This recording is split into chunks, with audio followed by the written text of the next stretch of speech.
Joe here with the RideShare Guy, and today we're going to demo the trip experience on the Uber driver app.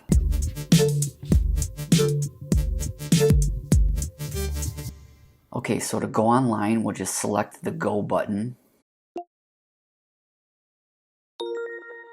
Now we're online and open to requests.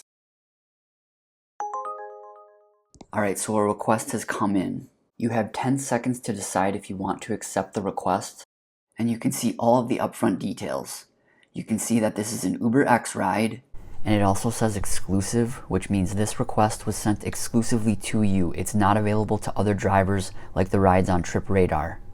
The upfront fare is $5.54. The passenger's rating is 4.85. The pickup location is 5 minutes and 1.2 miles away, and the cross streets are Lyndale Avenue South and West 54th Street in Minneapolis. And then the drop-off location is 4 minutes and 1.4 miles away from the pickup location, and the cross streets are Pillsbury Avenue and West 46th Street in Minneapolis.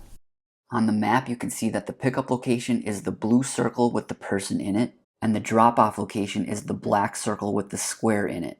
If you do want to decline a request, there's that X in the top right corner of the request box. And if you want to accept the request, you just press the accept button at the bottom.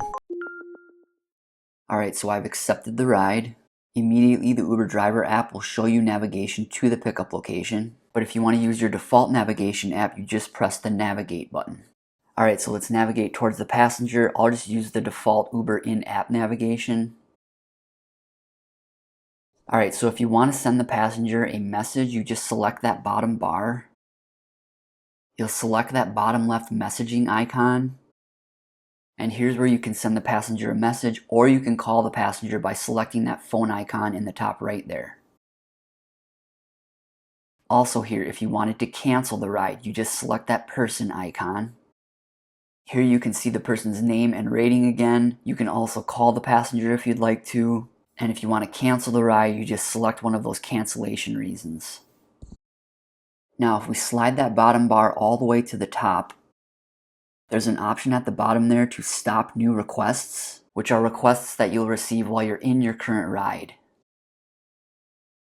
Also here, you have the search icon, so you can enter destination mode when you're en route to a passenger or when you're traveling from a passenger's pickup location to their drop-off location. You don't have to wait till the end of a trip to enter destination mode.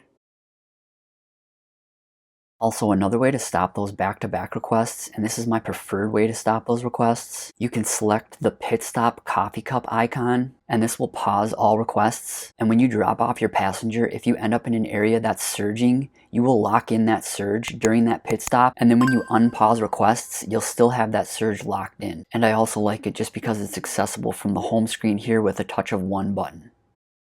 Alright, also, when you're en route to a passenger or you're driving a passenger to their destination, if you still want to see that information that's at the top of the screen, normally when you're just logged in, those toggles are still there, they're just hidden. All you have to do is slide that top navigation bar down to see those toggles.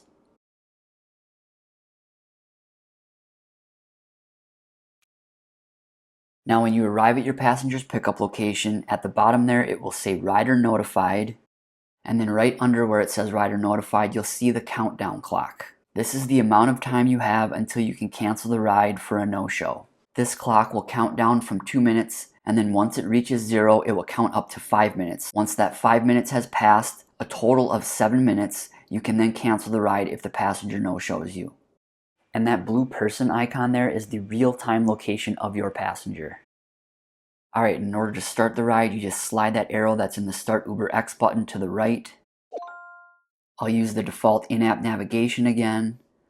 If you ever need to change the destination address, you just select the top navigation bar.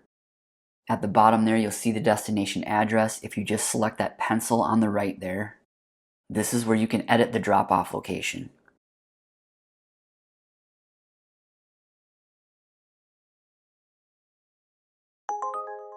And looks like I've actually received a queued request, a back-to-back request. This is a request that you receive when you're still in your current ride.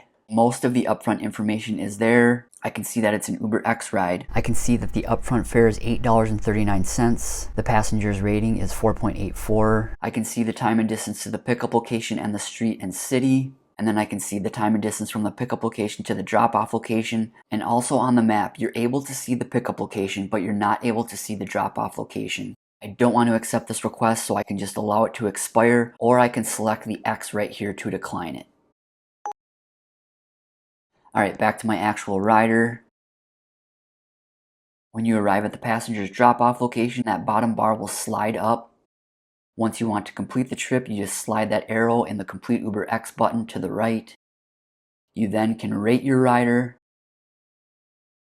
And now you're back and open to all requests. Also, if you're looking for some additional insights on your earnings and also want to earn more, we recommend downloading the Solo app, and our referral link will be in the description. Alright, so that's it for the on-trip demo. If you've yet to watch our app settings and basic functions demo of the Uber Driver app, be sure to check that out. We also have a free newsletter, and if you want to sign up for that, that link will be in the description. Thanks again for watching, and drive safe. Thanks.